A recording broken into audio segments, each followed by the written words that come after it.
से पहले अपना परिचय दे दें।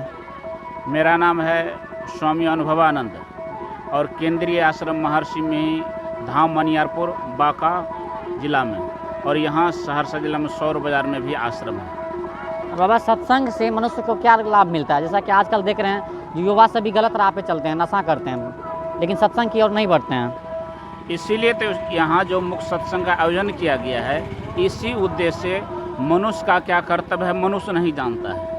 नहीं जानने के कारण अपना कर्तव्य छोड़ दिया है। इसलिए आज लोग अपने पुत्र के लिए कभी रोते हैं, और जब पुत्र हो जाता है पुत्र के लिए जीवन भर रोते रहते हैं, क्योंकि उससे अपना ज्ञान नहीं होता। पिता किसे कहते हैं, माता क्या होता है, गुरु क्या होता है, क्या खाना चाहिए नहीं खाना चाहिए। इसलिए जो आयोजन हुआ ना, मनुष्य बनाने के लिए आयोजन किया। फैक्ट्री बैठा है मनुष्य बनाने के लिए, 2 दिवसीय फैक्ट्री। इसमें क्या बनता है, मनुष्य बन के निकलता है यहाँ से। और बाबा, जैसा कि सुनते हैं हम, जो संत महात्मा लोग बोलते हैं जो पुत्र नहीं होता है तो एक दुख होता है, लेकिन पुत्र होने से 100 दुख होता है मनुष्य को। ऐसा क्या राज है बाबा? जब पुत्र नहीं है, पुत्र हो जाए तो मेरा सेवा करे, ये उद्देश्य होता है। और जब पुत्र हो जाए लेकिन वह पुत्र नहीं होता, कुपुत्र होता है। और कुपुत्र होने से क्यों कुपुत्र हुआ? उसे अपना ज्ञान नहीं है, पिता क्या होता है, इस कारण से उसका विचार से आचरण से दुखित होकर के रोना पड़ता है। तो हम ऐसा मतलब दर्शकों से कहना चाहते हैं जो क्या करें, जो मतलब उसके बाल बच्चे हैं, सगा संबंधी है, सही रास्ते पे चलें। हाँ, इसके लिए तो एकमात्र यही है, सत्संग होता है, सिर्फ सत्संग है, संतों की रास्ता है। इस पर जो कोई चलेगा, पापी से पापी का उद्धार हुआ है। इस जीव का कल्याण का जिम्मे संतों के जिम्मे है। जीव का कल्याण किसके जिम्मे है? संतों के जिम्मे। भगवान श्री राम ने क्या किया? रावण दुराचारी था, उसको मार दिए नहीं, कृष्ण ने कंस को मार दिया, लेकिन संत ने अंगुली माल जैसे पापी को भी तार दिया, मारा नहीं। संत का काम है उद्धार कर देना। और भी क्योंकि उसमें अधिक पैसे लगते हैं, लेकिन सोना चांदी जहाँ होता है उसमें बहुत कम। क्या कारण है कि सोना चांदी खरीदने के लिए बहुत पूंजी चाहिए, और कपड़े के लिए उससे कम पूंजी, लेकिन सब्जी के लिए 2 रुपये में भी मिर्चाई भी हो जाएगा। इसी तरह ये सत्संग है, सोने का समान है। ये सत्संग में वही जुटेंगे जिसको जन्मों जन्मों का संस्कार है, वही सत्संग में आएंगे। इस तरह के जो व्यक्ति हैं तो वही ना आ पाएंगे। अब बाकी तो बहुत ऐसे पापी हैं, वो सत्संग में नहीं, पापी तो पाप की ओर जाएगा, अधर्म की ओर जाएगा। और महाराज जी, जैसा कि बहुत सारे लोग तो सन्यासी नहीं बन सकते हैं, सत्संगी नहीं बन सकते हैं, लेकिन गृहस्थ आश्रम में रहते हुए क्या करें जो मतलब भवसागर पार कर सकते हैं और उनका कल्याण हो सकता है? हम लोग जो यहाँ आए हैं इसी उद्देश्य से। बहुत लोग कहते हैं कि कहीं तीर्थ में जाना पड़ेगा, कहीं धाम में जाना पड़ेगा सत्य मार्ग चलने के लिए, लेकिन हम लोग यहाँ आए हैं बताने के लिए सत्य रास्ते पर चलने के लिए। सत्य का रास्ता संसार में कहीं नहीं है, सत्य का रास्ता बाहर कहीं नहीं है।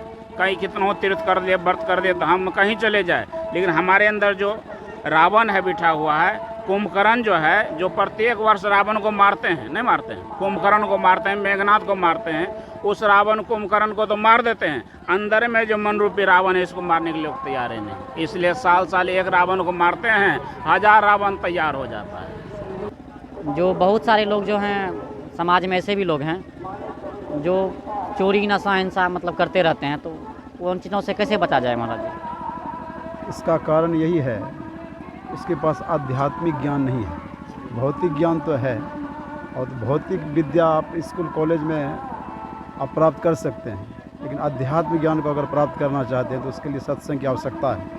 क्योंकि रामचरितमानस में लिखा है, बिनु सत्संग विवेक न होई। संसार की भौतिक विद्याओं का अध्ययन करने से आपके बुद्धि का विकास होगा, मतलब कि आप बुद्धिमान हो जाएंगे आप, लेकिन विवेकवान नहीं होंगे। विवेकवान का मतलब है कि सत्य असत्य का ज्ञान, सत्य क्या है और असत्य क्या है, मानव का भोजन क्या है और राक्षस का भोजन क्या है।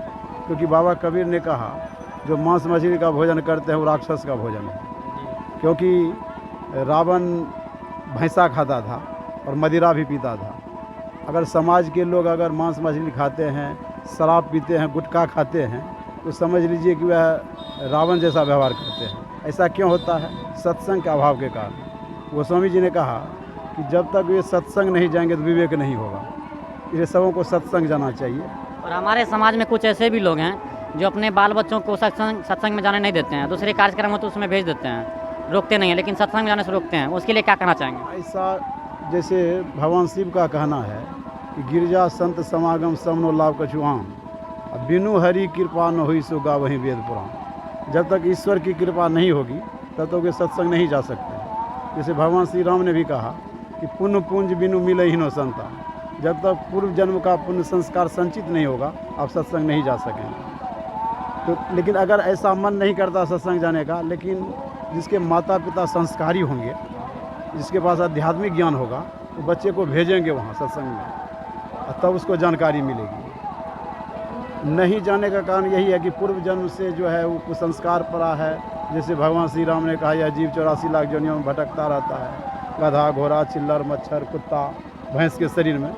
तो यह जीव जो मनुष्य के शरीर में आया है तो ईश्वर ने कृपा किया है, कभी कभी कृपा कर देते हैं। जीव 84 लाख योनियों में भटकता रहता है तो परमात्मा कृपा करके कभी कभी मनुष्य का शरीर दे देते हैं। लेकिन कुत्ता के जो शरीर में हम थे वह संस्कार लेकर के हम लोग आए हैं। जैसे गधा के शरीर में थे तो वह संस्कार हमारे जीवन में है, इसलिए कभी कभी हम लोग गधा भी कह देते हैं, कुत्ता भी कह देते हैं। ऐसा क्यों कि कुत्ता जोनी से हम लोग आए हैं, गधा जोनी से आए हैं, चिल्लर मच्छर के शरीर से आए हैं, वह संस्कार पड़ा हुआ है। इसलिए सत्संग सुनने में अच्छा नहीं लगता है, क्योंकि गोस्वामी जी ने लिख दिया है कि तुलसी पूर्विला पाप से हरि चर्चा नो स्वह। पूर्व जन्म का पाप सवार है, इसलिए जीव को सत्संग अच्छा नहीं लगता है, इसलिए सत्संग नहीं जाते। महाराज जी, समाज का कल्याण कैसे होगा फिर? समाज का कल्याण जब भी होगा तो सत्संग से ही होगा जी, क्योंकि रामचरितमानस में लिखा हुआ है मति किरति गति भूति भलाई, जब जही जतन जहाँ जही पाई, सो जान अब सत्संग प्रभाऊ लोक हो वेदनो आनु पाओ। एक बार हमारे गुरु महाराज जी बाराहट स्टेशन पर ट्रेन के इंतजार में बैठे थे।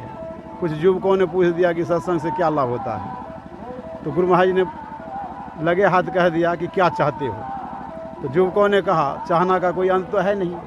फिर भी गुरु महाराज जी ने कहने की कृपा की, फिर भी समस्त रूप से बोलो।